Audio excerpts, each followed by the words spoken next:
is the Income Tax Amendment Bill, National Assembly Bill number 20 of 2026. The bill seeks to rationalize the administration of capital gains tax in order to align the tax regime with international best practices and recognized principles of taxation, while reinforcing the gains made in advancing the ease of doing business in Kenya. The second bill lined up for Your Excellency's presidential assent is the Special Economic Zones Amendment Bill, National Assembly Bill number 8 of 2026. The bill seeks to enhance the nation's competitiveness by expanding the scope of special economic zones to include oil and gas zones and to harmonize the tax incentives applicable to entities undertaking activities within such zones. In addition, the bill further fortifies the special economic zones framework with the operational realities of large-scale capital investments through the provision of a minimum license tenure of 10 years, subject to annual compliance audits, thereby accommodating the long project cycles and substantial capital commitments characteristic of petroleum operations. To crown this ceremony, Your Excellency will be presented with the Technopolis Bill, National Assembly Bill number 6 of 2024. The principal object of the bill is to establish a comprehensive legal framework for the creation, development, and governance of technopolis in Kenya. Through this legislative framework, the bill seeks to position Kenya as a leading destination for technology-driven enterprise and innovation by establishing integrated one-stop hubs for the efficient delivery of government services, thereby fostering a modern and enabling environment capable of attracting global investment, talent, and innovation. Your Excellency, sir, with both houses of Parliament having discharged their lawmaking mandate in enacting these 3 pieces of legislation, it is now my most humble duty to petition Your Excellency, as head of state and government, to exercise the authority conferred upon you under Article 115 of the Constitution and assent these bills into law. Your Excellency, sir, with your kind permission, I now invite the clerk of the National Assembly to present the vellum copies of the bills for your consideration and assent.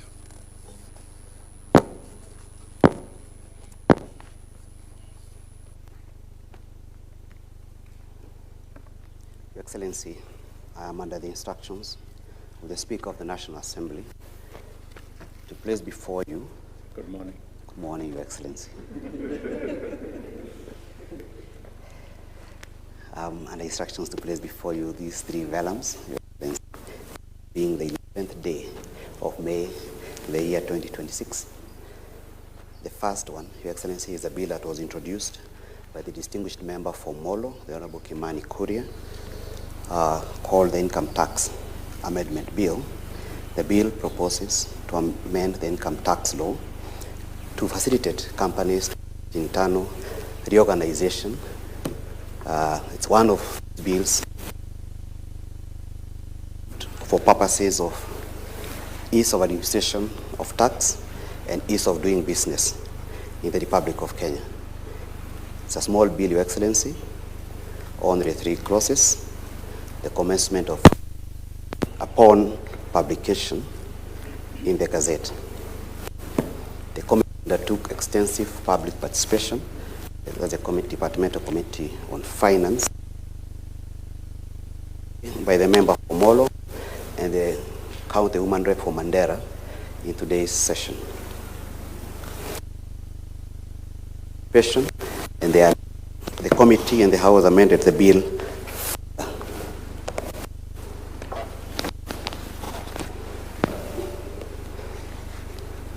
Your Excellency, the second bill is a Special Economic Zones Amendment Bill of the year 2026.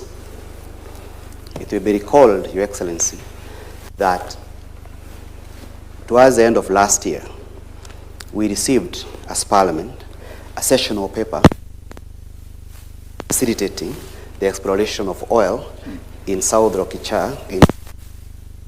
That sessional paper, Your Excellency, was adopted by both houses after extensive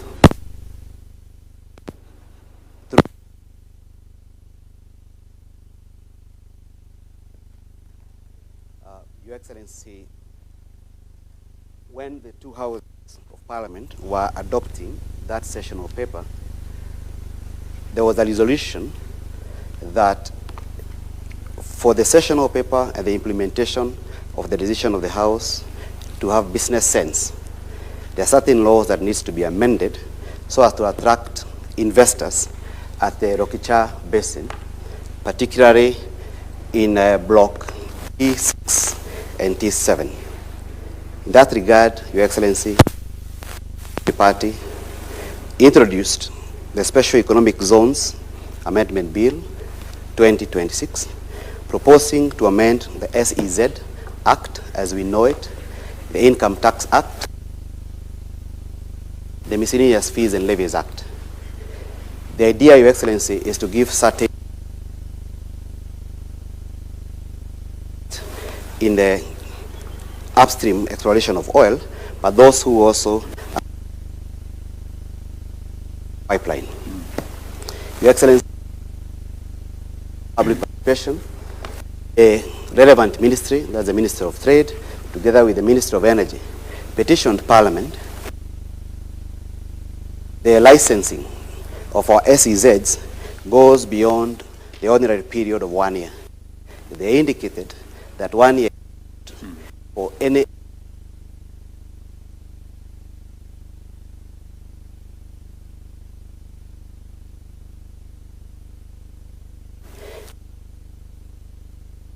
and which is contained in this bill, that SEZs have a 10-year license, but they'll be paying fees annually.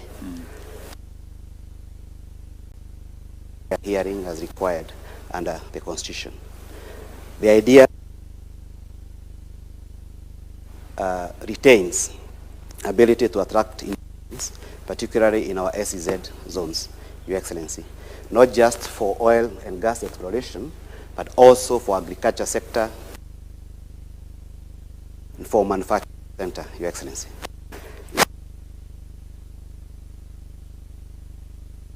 Upon publication, Your Excellency, the last bill is a bill introduced by the leader of the majority party in 2024. It's Development Authority Bill, Your Excellency. Taken so long. It has taken so long, Your Excellency, because it has passed the full bicameral process being passed by the two houses. It was initially passed by the National Assembly in December 2024, sent to the Senate. The Senate also engaged in public participation. They made amendments to it. The amendments came back to the National Assembly in November last year, and the National Assembly accepted all amendments.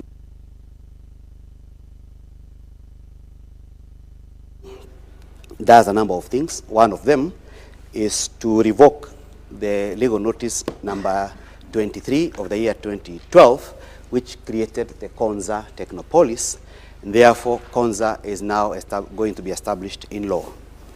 Legal notices, Your Excellency, as they have their own limitations, it has been the decision of the Cabinet to re-establish some of these state corporations under statutes. Your Excellency, the idea is to place what is to Konza Technopolis in a better place for purposes of attracting investments in that area.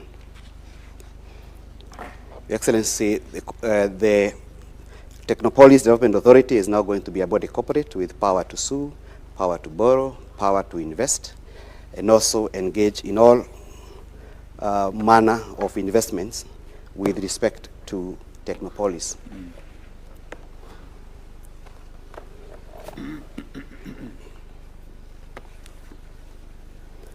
Again, Your Excellency, the idea is to make the authority to be a one-stop shop and to centralize, for it to become a centralized hub to streamline the provisions of government services in order to create a conducive business environment that attracts global investors, Your Excellency,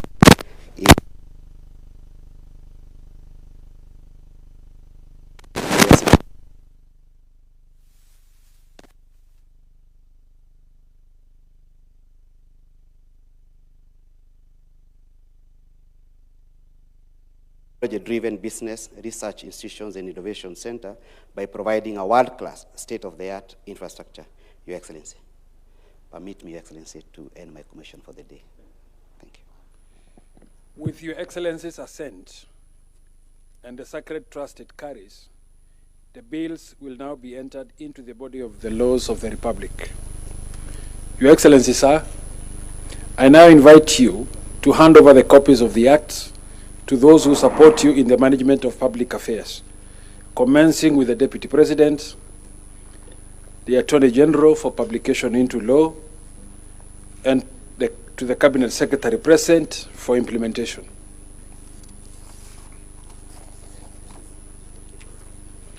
Your Excellency may also graciously present ceremonial copies of the Act to the Speaker of the National Assembly,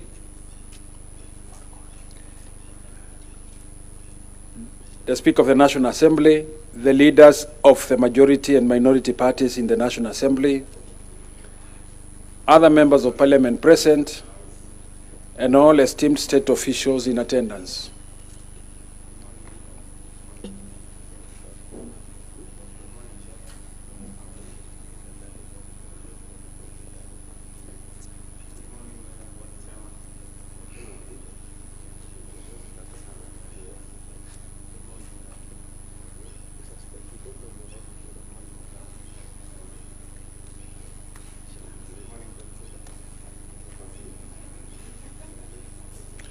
Your Excellency will unveil and display an open ceremonial copy of the Acts, while other state officials shall bear closed copies.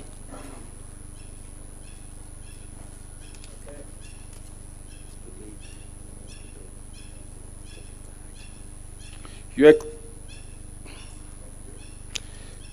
Excellency, sir, this marks the end of this state ceremony. I thank you, Your Excellency.